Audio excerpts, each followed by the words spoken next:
The morning sun rises for both Tyrus and Jane. Jane steps out of the old house and enjoys watching butterflies circle the wild flowers in the forest. Beautiful sparrows are flying around Jane. She watches it soar into the sky, bringing joy to her. Suddenly, Elora swoops down from the sky and lands next to Jane. She asks, "Did you sleep well? Any problems?" Jane replies, "No, everything's fine. The Tova has a son named Draven, and he seems a bit scary to me." Just then, Draven arrives. Jane looks at him, surprised. Draven asks, "What are you doing here all alone?" Jane remains silent. "I came looking for you since you were missing at home," he says and walks towards his house. Jane introduces Draven, saying, "You were by my side. It looks like Draven didn't see you." Jane asks Elora with doubt, "Why?" Elora responds, "I'm not visible to others, only you can see me." Jane, feeling afraid, asks, "Are you a witch, then?" Elora reassures her, "No, I'm not a magician. I'm an angel who came to protect you." At that moment, an animal fairy fauna appears and lands on a tree. Seeing this, Elora tells Jane to go back home and say, "I'll come back later." Jane heads home, followed by the fauna, while Elora flies away. Elora asks, "What's wrong? Why were you looking for me?" A fauna explains, "The princess was in danger." Confused, Elora asks, "What happened?" The fauna continues, "Nadia came to me this morning and told me that animals not to protect the princess today." Annoyed, Elora asks, "So you let your guard down?" The fauna replies, "What could I do? It's my duty to follow whoever gives orders." Elora asserts firmly, "Well, I'm commanding you to protect the princess once again." The fauna hesitates, saying, "It cannot be done. One day, I have to follow one of your orders." Elora calms down, thinking about her next step. Elora asked Fauna if she remove her security and had any plans to harm the princess. Fauna replied, "There's a possibility of that happening. That's why I came to warn you to take action to save Princess Jane." And then she flew away. Guided by the sub-commander Karis, soldiers entered a distant forest. A girl who sought refuge in his home, and if she were to be discovered by them, it could endanger both Draven and his mother.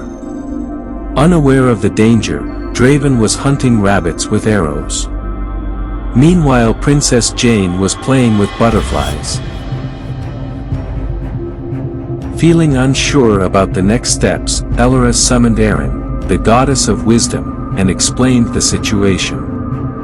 Elora advised, "Use your inner knowledge to understand Nadia's intentions."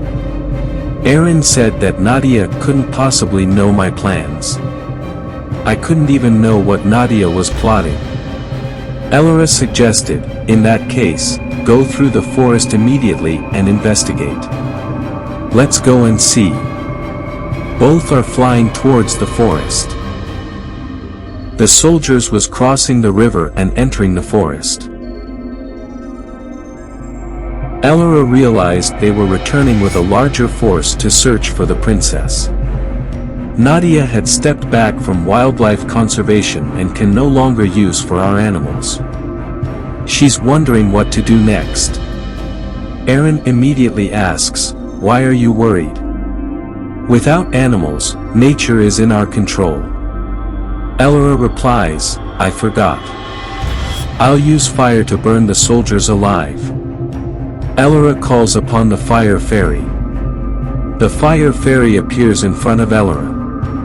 Elora tells her that the Tyrus soldiers are coming inside the forest.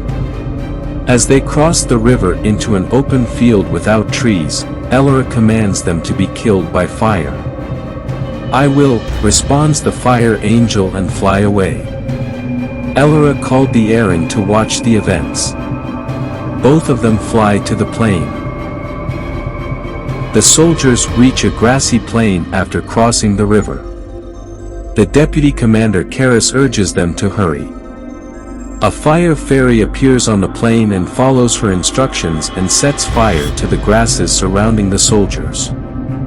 The warriors are caught off guard by the fire around them. Unable to scatter, they catch fire and are unable to escape. They collapse one by one. Their cries echo in the sky.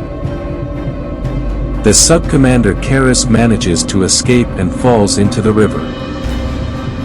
Hearing the screams in the distance, Draven leaves his fishing and rushes towards the noise. Nadia watches the soldiers burn from above. She angrily calls upon the water fairy to come. The water fairy promptly arrives. She commands the water fairy to bring rain and extinguish the fire. The water fairy follows her command and flies into the sky. Draven rushes towards the scene and witnesses soldiers on the plains burning in flames. Suddenly, rain pours down from the sky.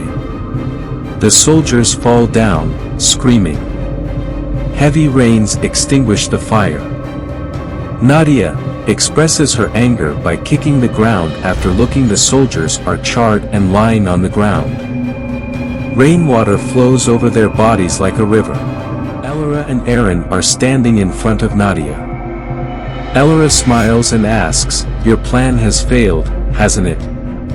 Nadia, looking angry, responds, "Don't think your plan will succeed. I will kill the princess within the next 3 days." Aaron questions, "Do you really need 3 days to kill the princess?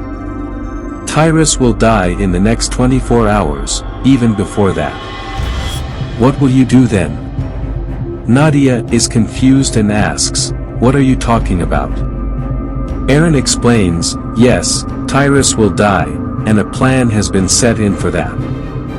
Nadia eagerly asks, "What's the plan?" The wisdom angel replies, "I can't tell you the plan, but if you can, try to figure it out yourself." The fairy of wisdom continues, "Let's go, Elora." Both of them start flying in the sky. Nadia watches them, puzzled about how Tyrus could die in 24 hours. She looks at the fallen soldiers and starts contemplating. Draven stands surprised as he sees the dead soldiers on the ground. He looks up and notices more soldiers, wondering about their identities. Draven realizes that these soldiers are dead. He thinks for a moment and then walks into the forest. Although Draven doesn't see Nadia, she can see him. Nadia gazes at Draven for a minute, trying to figure out who he is.